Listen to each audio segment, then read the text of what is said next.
Okay, hello and welcome. আশা করি সবাই ভালো আছেন। তো আজকে আমরা যে লেকচারটা দেখবো সেটা হইতেছে যে কম্পিউটার গ্রাফিক্স কি এবং হচ্ছে এর কিছু অ্যাপ্লিকেশনস। তো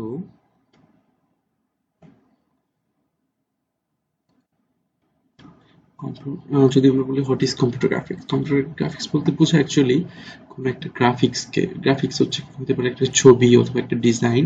তো ওইটাকে যখন আমরা কম্পিউটারে রিপ্রেজেন্ট করতেছি বা কম্পিউটার স্ক্রিনে রিপ্রেজেন্ট করতেছি, তখন ওটাকে আমরা বলতে পারি কম্পিউটার গ্রাফিক্স। ঠিক আছে? তো আমরা বলতে পারি হচ্ছে computer graphics is the use of computers two display or manipulate information in graphics or pictorial form. Pictorial বলতে বোঝাচ্ছে ছবি আকার যেগুলো আছে, either using visual display unit or via a printer or plotter. হতে পারে যে আমরা আমরা যে ডিজাইনটা আছে বা ছবিটা আছে এটা হচ্ছে আমরা কম্পিউটারের সাহায্যে শো করতেছি with the help of A printer, with the help of A display, অথবা হচ্ছে যে আমরা প্রিন্ট আউট করতেছি প্রথমে কম্পিউটারে ডিজাইন করার পরে ওটাকে প্রিন্ট আউট করতেছি। আর প্লটার হচ্ছে যে বড় বড় যে নির্বাচনের সময় যে পোস্টারগুলো হয় বা বড় বড় যে পোস্টারগুলো ওগুলা ছাপানোর জন্য যে প্রিন্টার ওগুলোকে বলা হচ্ছে প্লটার। ঠিক আছে? তো এক কথায় যখন আমরা কোনো ধরনের গ্রাফিক্সকে, হতে পারে সেটা যে কোনো ধরনের ডিজাইন অথবা হইতেছে যে যে কোনো ধরনের আহ, ছবি টাইপের কিছু একটা, তো এই ধরনের যখন আমরা গ্রাফিক্সকে আমরা যখন কম্পিউটারের থ্রুতে রিপ্রেজেন্ট করতেছি আমরা সেটাকে বলতে পারি হচ্ছে কম্পিউটার গ্রাফিক্স।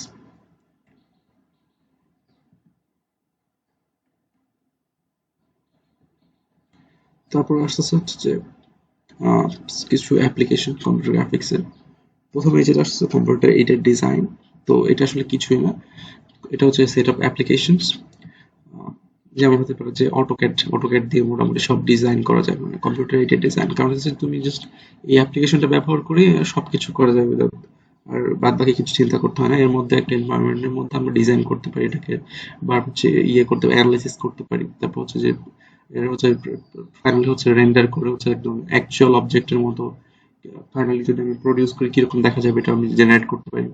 তো এইসব এই ক্যাড অ্যাপ্লিকেশন গুলো ব্যবহার করে আমরা হচ্ছে যে রিয়েল টাইম হচ্ছে যে যে কোনো রিয়েল টাইম যে কোনো, ধরি আমি একটা গাড়ি ডিজাইন করব, তো এই অ্যাপ্লিকেশন গুলো ব্যবহার করে আমি কি করতে পারবো, আমি এরকম গাড়ি ডিজাইন করতে পারবো, এরকম জাস্ট ওয়্যার ফ্রেম ডিজাইন করতে পারবো। তখন হচ্ছে যে আমি এই জাস্ট এখানে কিন্তু পুরো কার দেখা যাচ্ছে, জাস্ট কিছু তার দিয়ে একটা কারের শেপ বানানো আছে। তো যখন এরকম থাকে তখন এর ভিতরে, গাড়ির ভিতরে কি হচ্ছে, কতটুকু জায়গা আমি পাচ্ছি, ইঞ্জিনটা কোথাও বসাতে পারি, এই ধরনের জিনিসপত্র নিয়ে কিন্তু আমরা অ্যানালিসিস করতে পারবো। ওকে, তারপর হচ্ছে কি ফাইনাল যখন আমার অ্যানালাইসিস করা ঠিক হয়ে যাবে, আমি সব ইঞ্জিন ঠিক মতো ডিজাইন করছি, সেক্ষেত্রে আমি জাস্ট হচ্ছে রেন্ডার করলে কি হবে, পুরো নতুন গাড়ির মতো দেখা যাবে, একদম অ্যাকচুয়াল গাড়ি যেরকম দেখতে হয় ওরকম দেখা যাবে। তখন হচ্ছে যে আমি কিন্তু আসলে বুঝতে পারবো যে আমি কি ডিজাইন করলাম এবং আমি ডিজাইন করার পরে আমার ফাইনাল প্রোডাক্টটা আমি কেমন পাচ্ছি। তারপর হচ্ছে প্রেজেন্টেশন গ্রাফিক্স। তো প্রেজেন্টেশনের ক্ষেত্রে আমরা নর্মালি ভার্সিটি যখন প্রেজেন্টেশন দিই আমরা এই যে বিভিন্ন ধরনের লাইন চার্ট, বিভিন্ন ধরনের চার্ট থেকে শুরু করে 3D 2D শেপ ডিজাইন, বিভিন্ন ধরনের যেমন আমি এটা স্লাইড শো প্রেজেন্ট করি, তো এটা আসলে ভিডিও লেকচারটা বানাচ্ছি। তো বিভিন্ন ধরনের মোশন, তারপর হচ্ছে যে একটার পর একটা আসবে এই ধরনের জিনিসপত্র, স্লাইড, এই হাবিজাবি সবকিছু আমরা এই কম্পিউটার গ্রাফিক্স এর ডোমেইনের মধ্যেই পড়তেছে। এবং এটা ব্যবহার করে খুব ইজিলি আমরা হচ্ছে যে আমাদের যে কথাটা প্রকাশ করতে চাচ্ছি এটা জাস্ট হয়তো আমরা বলে অনেক সময় প্রকাশ করতে পারতেছি না, একদম খুব এফিসিয়েন্টলি বলতে পারি না। তো আমরা সেটাকে হচ্ছে যে with the help of graphics এবং হইতেছে যে কম্পিউটার আমরা হইতেছে এটাকে মানুষের সামনে রিপ্রেজেন্ট করতে পারি। আর নেক্সট হচ্ছে কম্পিউটার আর্ট। তো হচ্ছে আমরা যখন আমাদের যে আর্টিস্টটা ছিল আগে দেখতাম হচ্ছে যে খাতা কলমে হচ্ছে যে ছবি আঁকে, তাই না? যে আমরা এখন ধানমন্ডি লিখে গেলে কিন্তু এরকম পাবো যে ওখানে শুক্রবারের দিন সকালে এসে যদি যান আপনি দেখতে পারবেন যে ওখানে খাতা কলমের ছবি আঁকতেছে। তো এখন এই জিনিসটা আস্তে আস্তে চলে যাচ্ছে, সে ওরা কি এখন কি হচ্ছে, এই যে কম্পিউটার বা বলি বা হইতেছে যে যে কোনো ধরনের প্যাড বলি, ওরা এখন কি করে, প্যাডে হচ্ছে যে আমার যে পেন আছে, পেন দিয়ে ড্রয়িং করে। তো কি হয় তখন হচ্ছে আমার যে অ্যাকচুয়াল ড্রয়িংটা করতেছে ওটা হচ্ছে ডিজিটাল ফর্মে চলে যাচ্ছে, কোনো খাতা কলম ইউজ করা লাগতেছে না।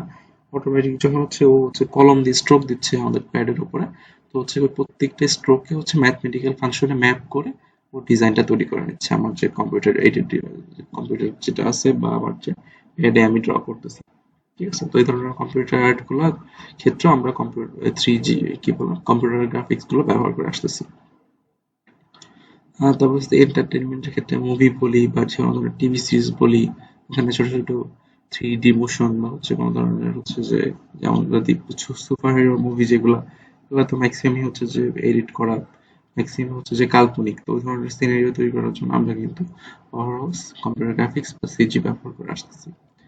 আর এডুকেশনের ক্ষেত্রে তো আসলে বলাই বাহুল্য, যে কোনো ধরনের ট্রেনিং এর জন্য যেমন পাইলট ট্রেনিং, তারপর হইতেছে যে ট্রেন চালানো শেখানোর জন্য, তারপর হচ্ছে যে ডাক্তারদের ট্রেন আপ করার জন্য আমাদের এই কম্পিউটার গ্রাফিক্স এর বা হচ্ছে যে আমাদের সিমুলেশন টুলস এর বা হচ্ছে ভার্চুয়াল রিয়ালিটির সবকিছুদের মতো একদিকে চলে আসতেছে। তো এটাও সবকিছু কম্পিউটার গ্রাফিক্স এর ডোমেইন আন্ডারে চলে আসতেছে। তো এইগুলো আমরা ব্যবহার করতেছি ইন এডুকেশন।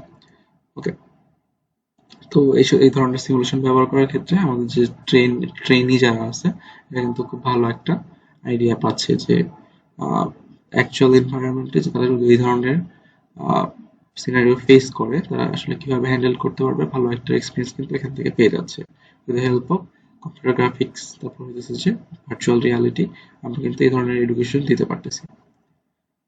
আর তারপর হচ্ছে ভিজুয়ালাইজেশন, যে কোনো ধরনের বড় বড় ডেটা সেট যদি আমি নিউমেরিক্যালি দেখতে চাই, আমার কিন্তু অনেক সময় লাগবে এবং আমি কিন্তু বুঝতে অনেক মানে অনেক কষ্ট লাগবে। তো এর জন্য হইতেছে যদি আমরা ভিজুয়ালাইজেশন করতে পারি, ভিজুয়ালাইজেশন কি ডেটাগুলোকে আমরা হচ্ছে কোনো গ্রাফ দিয়ে বা বার চার্ট দিয়ে ভিজুয়ালাইজ করি, 2D বা 3D ফর্মে ভিজুয়ালাইজ করতে পারবো, কিন্তু আমরা খুব ইজিলি বুঝতে পারবো।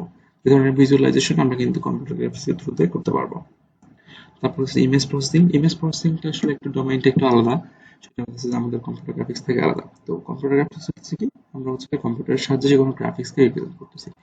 আর আমাদের ইমেজ প্রসেসিংটা হইতেছে আমরা ইমেজকে যখন ম্যানিপুলেট করি, নট নেসেসারিলি যে আমরা একদম পাইথন দিয়ে ম্যানিপুলেট করব কোডের মাধ্যমে, তা না। আমি একটা ইমেজ নিলাম, ইমেজটা হচ্ছে আমি একটু এডিট করলাম ফটোশপে, লাইটিংটা বাড়ালাম, এই বাড়ালাম, স্যাচুরেশনটা বাড়ালাম। তো যখনই আমি একটা ইমেজকে ম্যানিপুলেট করলাম, এডিট করলাম, তখন আমি ওটাকে বলবো ইমেজ প্রসেসিং। এটা হচ্ছে জেনারেল টার্ম ইমেজ প্রসেসিং। তো ইমেজ প্রসেসিং কনসেপ্টটা একটু আলাদা, এটা হচ্ছে আমাদের কম্পিউটার গ্রাফিক্স থেকে। তো ইমেজ প্রসেসিংটাও যদি আমি ওয়াইডলি চিন্তা করি, এটা হচ্ছে আমাদের ইসের মধ্যে চলে আসতেছে। তো এটা আসলে খুব এক্সপেন্সিভলি ব্যবহার করা হয়। আর এটা হচ্ছে লাস্ট যেটা, সেটা হচ্ছে গ্রাফিক্যাল ইউজার ইন্টারফেস বা গুই, যেটা হচ্ছে আমরা নর্মালি যারা হচ্ছে কম্পিউটার সায়েন্সে পড়ি সংক্ষেপে বলি গুই অথবা ইউআই। তো যে ইউআই গুলো হচ্ছে যে যখন আমরা ডিজাইন করি, তো আমাদের ডিজাইন গুলো কেমন হবে, আইকন গুলো কোথায় বসবে, বাটন গুলো কোথায় বসবে, এই ধরনের জিনিসপত্র গুলো কিন্তু আমরা the help of computer graphics এর সাহায্যে খুব ইজিলি একটা ভালো একটা ডিজাইন করতে পারি, যাতে করে হচ্ছে কিনা আমাদের যারা ইউজার আছে তারা যেন খুব সহজেই আমাদের যে অ্যাপ্লিকেশনটা আমরা তৈরি করতেছি যেন ব্যবহার করতে পারে। তো এই ছিল কিছু real life application of computer graphics. তো আশা করি আমরা সবাই বুঝতে পারছি। যদি কোনো প্রবলেম থাকে আমরা ক্লাসে কথা বলবো।